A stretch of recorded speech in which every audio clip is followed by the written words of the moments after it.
Okay, we just honed out the cylinder on this. This is a Snowblower engine that I was rebuilding quite a while ago. Kind of abandoned the project, but we're gonna try and put it back together and see if it'll work. So, we just honed the cylinder out, and we're gonna go ahead and put it back together. Alright, a lot of people will buy assembly oil because we got this engine here that we're going to be assembling, and we don't have any of that store-bought assembly oil crap. So here's what we're going to do. We're going to make our own. Take some Lucas heavy-duty oil stabilizer. Don't get any crap in there. Put it in here. This is just an empty bottle. Put a whole bunch of that in there.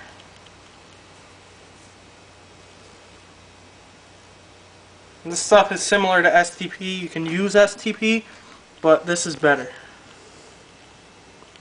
It's thicker and it's stickier. And available at Tractor Supply companies worldwide. Well, countrywide. And Napa Auto Parts. But get it at Tractor Supply because he works there and he'll be pissed if you don't. Yeah. And then just get some regular motor oil. I'm using 10W40. You could use 30 weight or whatever, it doesn't really matter. You mix it about half and half with the oil stabilizer. You go a little bit in either direction, it doesn't really matter as long as it's fairly close. And then put a cap on here, put a cap on here, and then just mix it up.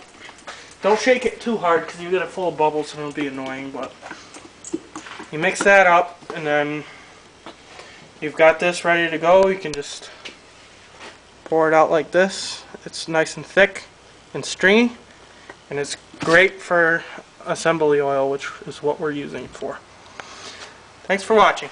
Okay, after a whole bunch of pounding and holding screwdrivers against the stairs over there, we managed to get the rings in. We broke the first one, as demonstrated here. Yeah, and so then we went and got one of the rings off of this. It's a rod off of a 5-horse, and this is a 4-horse. Yeah. So we had to break a little bit off the end, and then he tried to like compress it a little bit, and that broke. So we had that one was absolutely clusterfucked. So I took the second ring and off, we finally got it in there.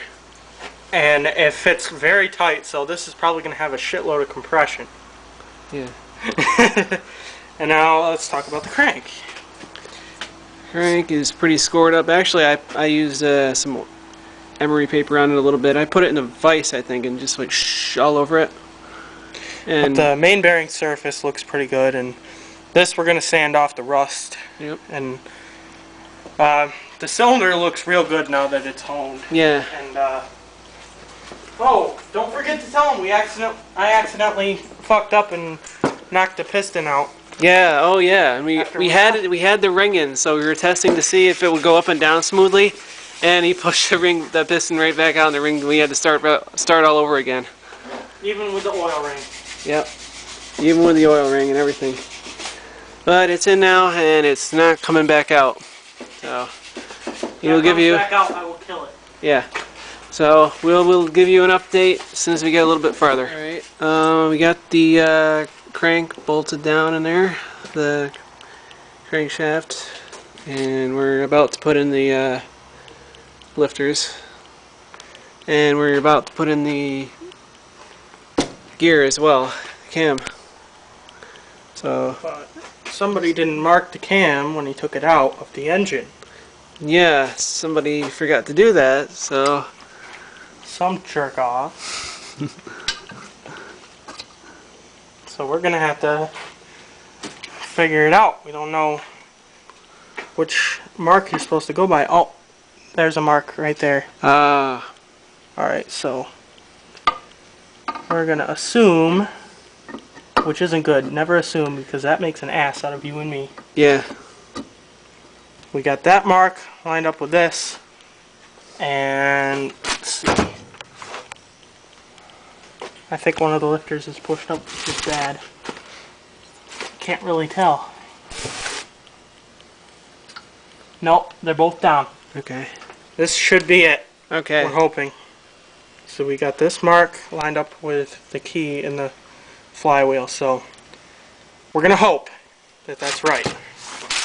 If not, we'll know pretty damn quick. Yep. Alright, well, we got everything in. We got the valves in. Those are in. And we were turning it over, and we believe we've got it timed right.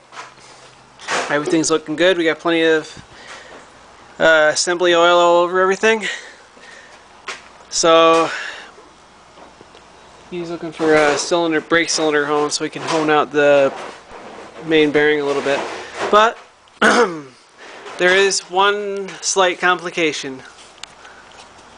I forgot the flywheel. To bring the flywheel. Yeah. Yeah, it's like all my parts were over here on the workbench, and my flywheel is down here, and I walked right by it. I knew I was forgetting something. So, I don't think we're going to find a flywheel around here, so I'm going to have to wait until I get home to put the flywheel on this and get it going.